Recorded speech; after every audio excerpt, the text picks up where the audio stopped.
Merci de nous rejoindre pour cette troisième et dernière partie de l'Africa Newsroom. Nous sommes toujours en compagnie d'Emmanuel Nkouzou-Mouami, Christian Nana et Raphaël Elono. Tout de suite, notre Zoom Société consacrée aujourd'hui à l'Afrique face aux défis du numérique.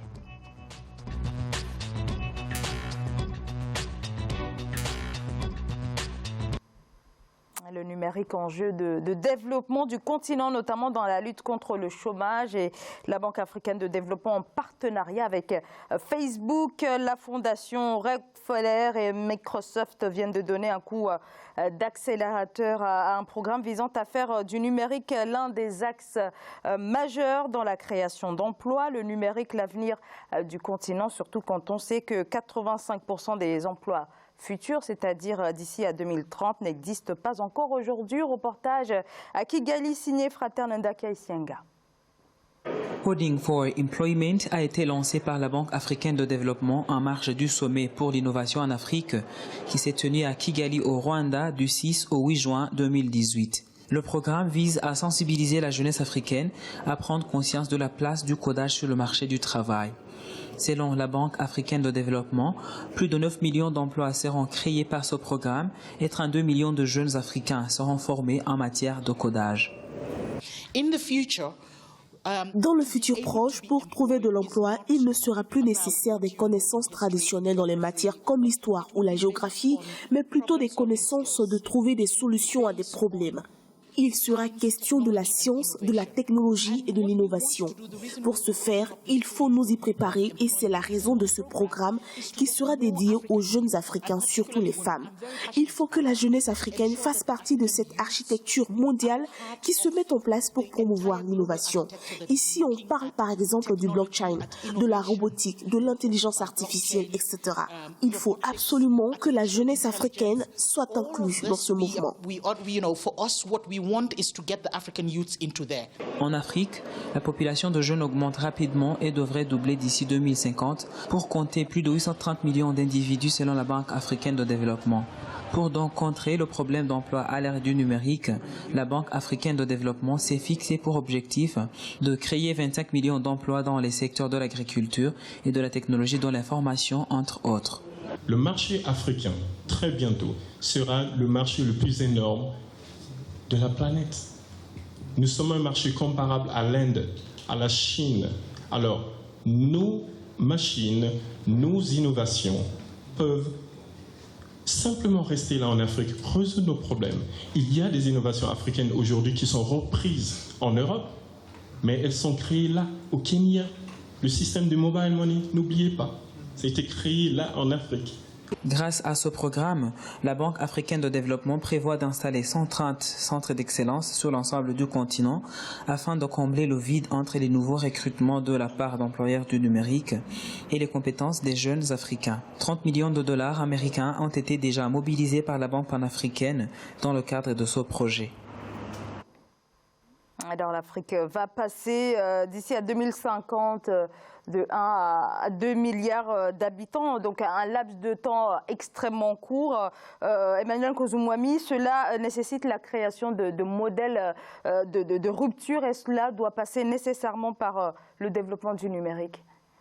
Je serais tenté de dire oui et non. Oui, parce qu'aujourd'hui, ce qu'on appelle l'économie digitale, qui est pour moi l'économie de la dépendance, c'est une économie du secteur quaternaire. Vous faites des transactions numériques parce que vous avez derrière les services que vous allez délivrer et puis parce que vous avez des produits à livrer. Quand je m'appelle Amazon, je peux bien faire mes transactions numériques en digital, mais derrière, il faut que je livre le colis au client final. Donc, autrement dit, il faut que ce colis soit produit quelque part. Donc, le numérique, c'est bien, ça va accélérer plutôt l'économie de la logistique, si je peux dire comme ça, pour aller plus très vite. Ça, c'est OK. Et j'ai entendu parler de mobile money. Bon, mobile payment, en fait, c'est le cœur du sujet, c'est le paiement par le mobile. C'est vrai que le Kenya a développé cette activité, mais c'est quelque chose qui est aujourd'hui banalisé. Tous les opérateurs, y compris les banques d'ailleurs, proposent le paiement par le téléphone. Donc aujourd'hui, ce n'est pas vraiment une innovation.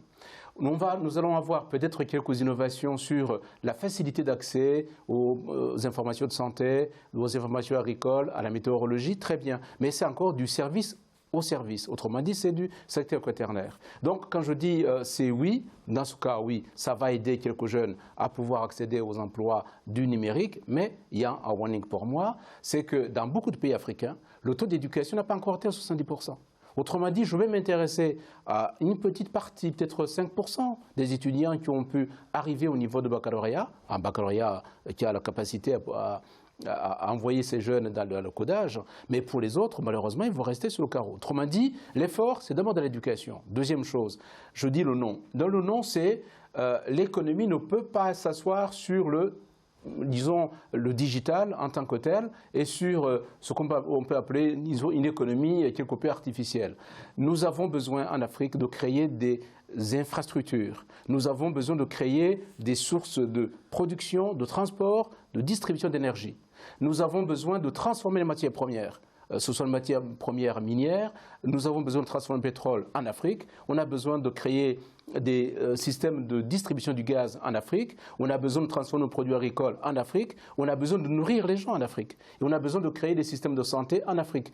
Je vais bien faire de digital pour faire l'information de santé, mais si je n'ai pas de médecin au bout, si je n'ai pas d'infirmière au bout, au centre de santé, c'est inutile. J'ai donné une information qui ne conduit nulle part. Donc, autrement dit, il faut que nous ayons une démarche parallèle entre les jeunes qui peuvent développer effectivement l'activité numérique digitale, c'est très bien, mais n'oublions pas que l'essentiel de l'économie, c'est sur la production des biens, et la production des biens passe par la transformation de nos ressources naturelles. Oui, mais je voulais ajouter sur ce sujet qu'il faut quand même bien comprendre la structuration de ce projet de la BAD, qui me paraît être un projet extrêmement bien pensé et stratégique.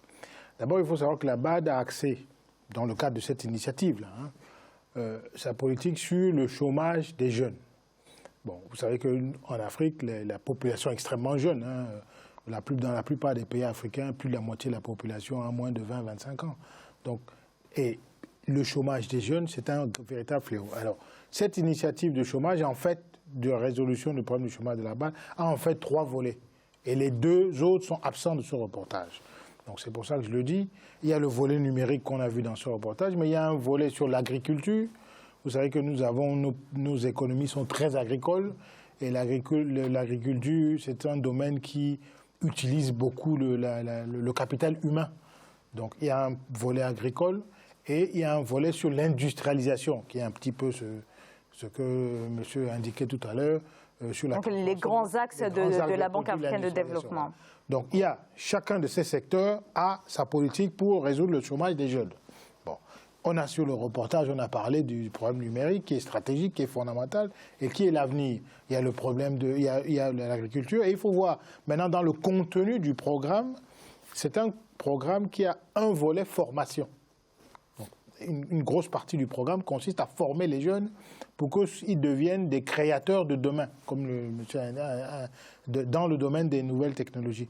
Et la même logique est vraie dans le domaine de l'agriculture. Il faut que ce soit des innovateurs qui réussissent à développer des PME, des entreprises agricoles, de production agricole, qui soient autosuffisantes. Donc ça demande beaucoup de formation. Donc c'est un volet, c'est un programme dont un des axes principaux, c'est la formation. Et un autre axe, c'est de rapprocher les jeunes des entreprises qui sont susceptibles d'avoir besoin. Donc plutôt que de former des gens à des concepts trop théoriques mais qui sont sur le terrain en gros inutiles, et puis quand ils arrivent en entreprise, on est obligé de recommencer la formation à zéro parce qu'ils ne peuvent pas travailler. Là, on met l'accent sur ce dont ont besoin les entreprises et à l'issue de la formation, ou même pendant la formation, on les rapproche des entreprises. Donc c'est là où je pense que c'est un espoir pour l'avenir. Il ne faut pas sous-estimer le numérique, le poids du numérique dans l'économie. Et ça va aller en grandissant. Raphaël Eleno, peut-être sur la formation, effectivement, dans ce programme de la BAD, voilà, il y a une grande place laissée à la question de la formation, puisque aujourd'hui, on n'a que 100 000 ingénieurs qui sortent des écoles africaines, alors que les besoins sont énormes. Donc là, on a véritablement une offre actuellement au sein des universités qui est quelque peu en déphasage avec la réalité du marché du travail. Oui, si vous vous rappelez bien, une fois, ici sur ce plateau, j'avais évoqué, lorsque j'écrivais ce livre, Africa, lève-toi et marche, je me suis rendu à la Côte d'Azur, où j'ai découvert une espèce de Silicon Valley à la française, où il n'y avait que des Africains qui étaient des ingénieurs, qui travaillaient dans ce... J'ai discuté avec ces jeunes gens, mais vous voyez à quel point ce beau continent qui m'a vu naître est plein de richesses, plein de richesses. Comme disait mon voisin, oui, c'est bien beau le numérique. Moi, je suis d'accord, ça va booster les emplois. Mais il y a longtemps que les Africains devaient d'abord se pencher sur la première économie qui fait la grandeur de l'Afrique, c'est l'agriculture. C'est l'agriculture. Il y a un nid d'emploi dans ce domaine incalculable. Les Chinois, leur progrès n'est pas un miracle. C'est des gens qui ont réfléchi. Et nous, en Afrique, nous, on pense toujours que réfléchir, c'est perdre son temps. Et moi, je parie qu'il faudrait que ces vieux dirigeants, mais vous croyez qu'ils sont en accord avec tout ce qu'ils sont en train de faire là, qui sont nés dans les années 30, 40, 50? Ils n'ont plus rien à voir avec ce qui se passe maintenant. Déjà, ils sont hors sujet. Donc, quand vous leur présentez des beaux projets comme ça, ils vont s'asseoir dessus. Il y a des exemples. Il y a le jeune Arthur Zhang qui a créé un beau truc au Cameroun. Aujourd'hui, on n'entend plus parler.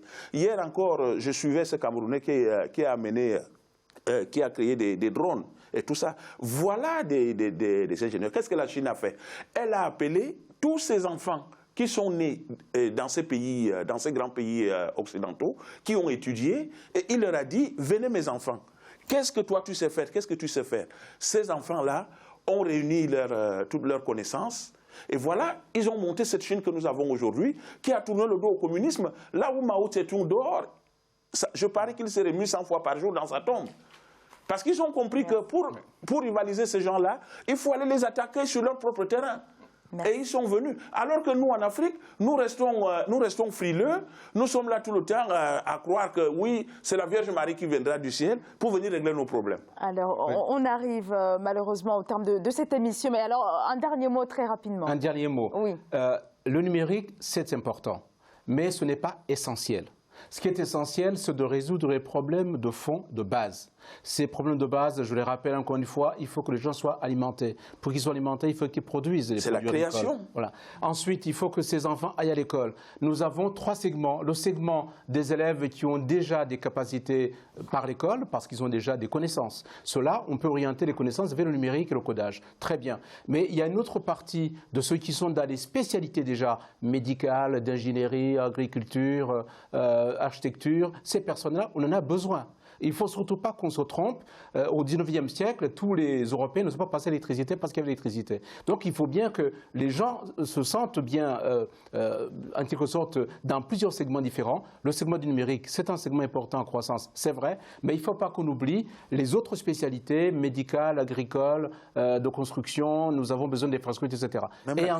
Et enfin, il faut que les États aujourd'hui comprennent que la base, c'est d'abord l'éducation. Lorsqu'un pays a aujourd'hui moins de 75% d'enfants à l'école, le président devait avoir honte. Parce que la première base, la première pierre pour bâtir la nation, c'est d'abord l'éducation.